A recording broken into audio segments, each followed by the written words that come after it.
Hey everybody, my name is Lowell and welcome to the channel. So we've got a sponsored video. Thank you very much, Christy, for this one. This one is from a YouTube channel called Matthew Abels. I've never seen the channel before, but I found the craziest grocery store. So I'm always down for crazy. So let's jump in and let's have a look at this one, shall we? Have you ever been to a grocery store that has its own monorail, dozens of animatronics, fully immersive lands, Welcome to Sherwood Forest. foods from 75 countries around the world, and a mouse? It sounds like Disney World, but for the people of Cincinnati, Ohio, this is their supermarket. Hello to all my friends at Jungle Gyms. And it's all the creation of one eccentric wizard who the YouTube algorithm recommended a video of to me in this 11-year-old local commercial. Who designed this store? Let's sell some cheese. How about some Yarlsville for $4.99? So in this ad, he's whizzing through the store on a Segway past an outrageously themed hot sauce aisle. Hot, hot, hot. Then for some reason, the Flintstones Oh, that was a whole section just for hot sauce. How big is this store? make an appearance. Hey, Fred, Barney, come on down. Most grocery stores are run by multi-billion-dollar corporations like Kroger or Walmart, so it almost defies explanation that this so-called jungle gym could seemingly take business inspiration from Willy Wonka, prioritizing imagination over That's a little close to copyright, surely. That's not what we're here for, but anyway. It looked like a massive store. profit, then magically transform that into the world's largest grocery store. To this day, he pops up from time to time in full costume, no less. So I've been looking for any excuse to visit this place ever since I saw the commercial.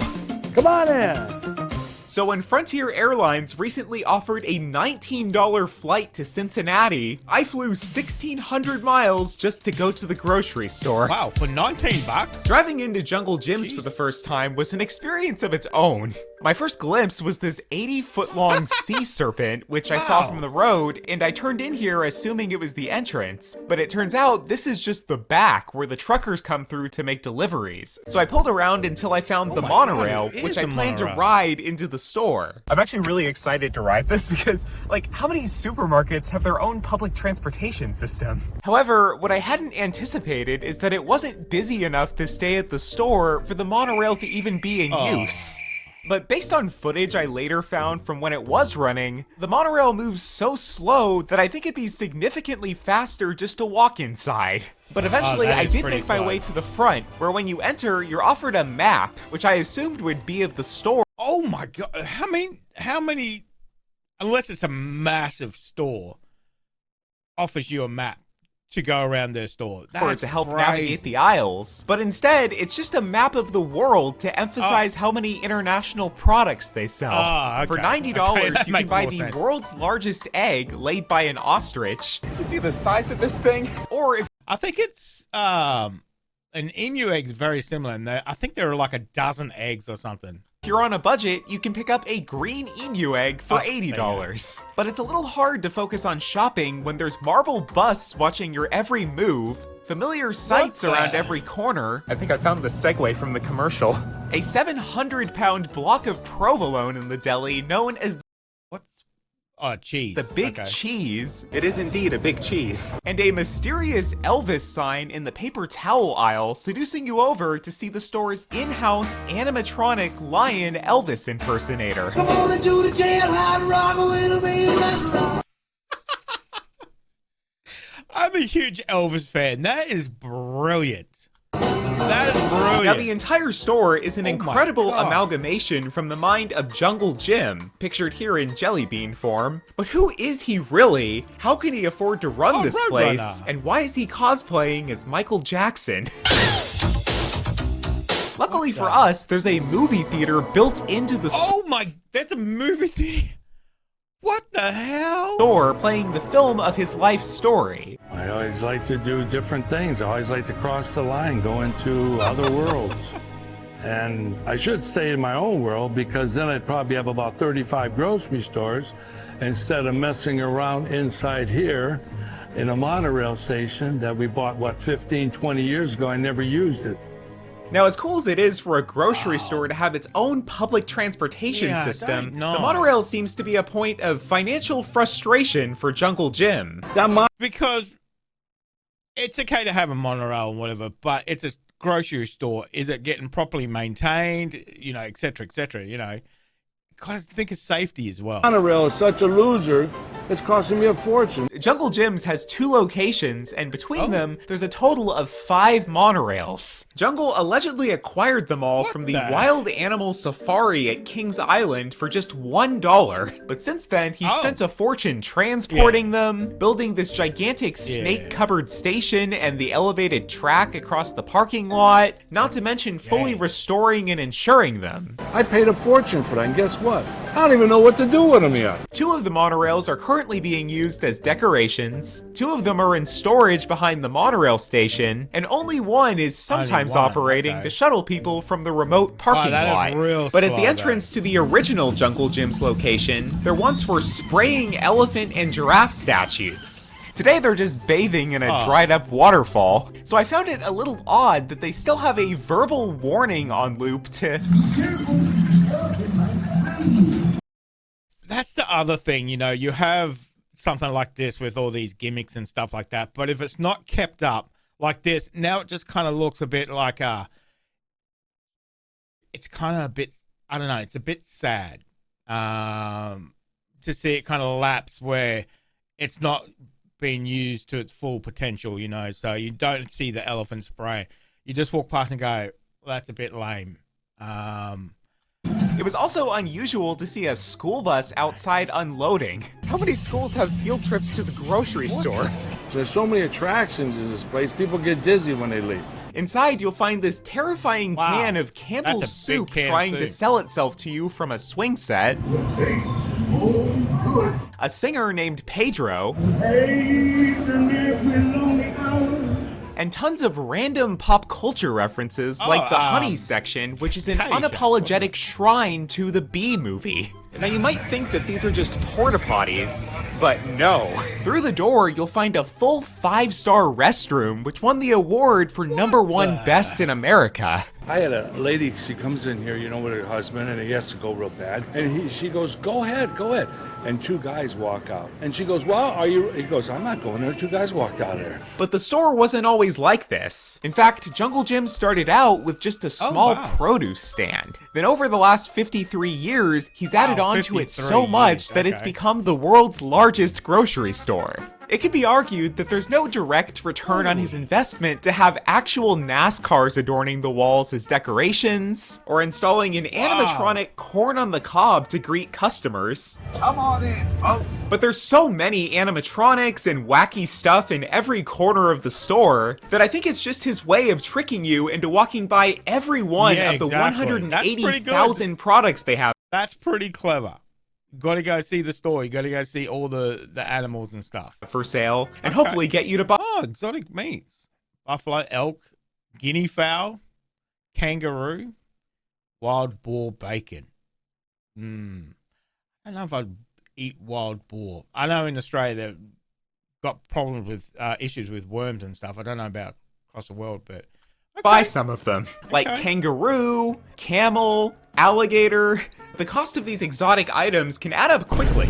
But imagine what you could buy with all the money you save by switching to Mint Mobile, who I've partnered with for this portion of the video. Have you ever wondered, why is my wireless bill so darn high? Like, what exactly are you paying all that money for? Speed, coverage, 5G, unlimited talk and text? Well, Mint Mobile offers all of those features for as low as $15 a month. They run on the nation's largest 5G network, and the best part is that switching to Mint only takes 15 minutes. I would know because I tried it myself. I really couldn't tell any difference in speed watching YouTube connected to Mint's network, so why pay more than you have to for the same great performance? Most phones have eSIM cards now, so you can sign up and activate your service immediately. And if you don't have an eSIM, they'll ship you one for free. Big Wireless wants you to think that they're the only option, but don't be duped. Go to trymintmobile.com/MatthewAbles, also linked in my description, and stop paying more than you have to for your phone plan. And right now, new customers can get any plan for just $15 a month by purchasing 3 months or more. That includes the unlimited plan, which is normally $30 a month. Just think of what you could do with all those savings. Maybe treat yourself to something, like alligator jerky. It almost has a little bit of a swamp aftertaste. Now, if you happen to have any complaints, you can simply call Jungle Jim's wife. Oh my God. But he doesn't just have pre-packaged meats in his store. The live fish, that's wonderful. We designed that to bring the people of Cincinnati fresh fish. And the best way to do that is bring them live. Then you know they're fresh, right? You heard right. Some of their okay. selection is still alive. And over at the seafood counter, you can get delicacies such as fresh shark for $4.99 a pound. That is cheaper than salmon. But where Jungle Jim's really shines is with their World Showcase. Each country has its own section, some of which are quite elaborate, like the UK, which is themed to Robin Hood and the Sherwood Forest. If you look up in the aisle, you'll find this insanely detailed inner tree trunk. And if you look down, the shelves are filled with products that in some cases you can't find anywhere else in North America. It's so overwhelming that Jungle installed an entire podcast studio in the front of the store where a host does a weekly show describing all of the different things you can try. In Japan, I bought— Oh my God. They have a podcast going inside the store. That is ridiculous. the quote best ever Kit Kat, which is whole grain biscuits made with the blessings of barley. Who is barley? The blessings of barley. This is the best Kit Kat I have ever had. I also bought a red banana, which was not very good. But many of the countries represented go beyond just having their products on the shelves. Each aisle immerses you in the culture by displaying an authentic vehicle from the region, like this colorful jeepney which once drove passengers on the streets of the Philippines, and a rickshaw from India. Now Jungle Jim goes junkin'. I take stuff that's dead and I bring it back to life. But like, you don't often see jeepneys on the streets of Ohio. I'm pretty sure these would all have to be imported at a cost I don't even want to think about. However, one of the vehicles here doesn't come from a foreign country, but rather Amish country. In Ohio, there's at least 80,000 Amish people who live their lives without electricity or really anything from the modern world. So it only makes sense that Jungle Jim's has a section dedicated to their homegrown chicken. Okay, I'm in the Germany section, and the employee told me that the best chocolate is supposedly this Alpine milk. That's a good one. That's a good chocolate. Wow. Well, there's chocolate. And there's chocolate. But the lands in this store aren't limited to just countries. Each location has a hot sauce land with real full-size fire trucks and helmets, plus an endless supply of hot sauces, which I'm far too white to try. There's also a world of cheese with enough cheese to build a small moon. And this is in addition to the big cheese, which ages for years before it's served to customers. Jungle also spared no expense in Candyland, which has frosted turrets, shelves built onto actual Coney Island bumper cars, a Pez section topped with Spider-Man, Hulk, and the Wolverine, plus the single largest gummy product collection I've ever seen, including a $150 27-pound gummy snake. I was literally just thinking that this is... Did you see the size of that? Like walking into Willy Wonka's chocolate factory, and then I saw they have a literal Willy Wonka section, except Willy Wonka is Mr. Jungle Jim himself. But my personal favorite section as a cereal fanatic was Cereal Land, which not only has this massive Tony the Tiger and Mr. Sun, but the General Mills animatronic cereal band. Having so many animatronics is shocking beyond just the costs of acquisition. These things break down all the time, so naturally, Jungle has his own workshop to do repairs on them. When I was there, the Jungle pets had no sound, but even the silent and static figures are impressive. There's penguins at the frozen foods aisle, random bikes and other various figures I still haven't figured out. The store also has a vast bakery, an active cooking school, a large toy department. A cooking school? Okay, it's just getting ridiculous now. With the world's smallest Barbie and game of Monopoly, as well as a wide array of pop culture items that I haven't seen for sale anywhere else. And despite already being the world's largest grocery store, Jungle Jim's is currently expanding their original location, which is a sign that Jungle's crazy business strategy seems to be paying off. But to finish off my visit, I bought a sugar cane, which went, Oh, nice. well... It's a little bit too dry to consume. Jungle Jim, I love you, but what the heck? You just break a bit off and chew it. You'll be right. You're supposed to make it wet yourself.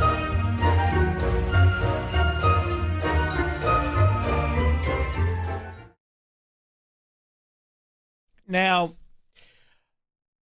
that was very interesting. I kind of want to see the actual layout of the store. You know, obviously Matthew, you know, went through some of the bigger things, you know, so it looks like that store is massive, you know, from podcast studio to cooking school to all those different aisles that you have. Pretty much get anything you want under the sun in there by the looks of it. All run by this eccentric Jungle Jim, which is fantastic. You know, he's been doing it for 53 years. He hasn't been persuaded not to do it. So, and they all kind of look relatively upkept. You know, sometimes you go to these, you know, these tourist things and they're kind of, you know, as I was saying about the elephants at the front, you know, sometimes it's a little bit sad, but that looks pretty good. It looks like it's, you know, been kept up, you know. So, I mean, he has NASCARs on the shelves. That's crazy, isn't it? That's crazy. But interesting. We definitely don't have anything like that here. Not that I know of around me anyway. So that's interesting. I love the fact that you can get pretty much anything. I'd love to go through the hot sauce aisle. I do love hot sauce myself. I'm trying to find good ones, tasty ones, you know, some with obviously good heat in it, but still with that flavor as well. But that was very interesting. Christy, great video, great request. Interesting that he's still going. You know, he's obviously been doing it for a long time. It's good to see that he's actually expanding as well. So business must be pretty good. So let me know what you guys thought of that. If you have anything like that, let me know in the comment section. I'd love to look at it. Crazy is what we do here. Definitely love a little bit of crazy for sure. So guys, thank you very much for joining me today. Make sure you stay safe and I will definitely see you in the next reaction video. Did you enjoy that video? Why not watch another one?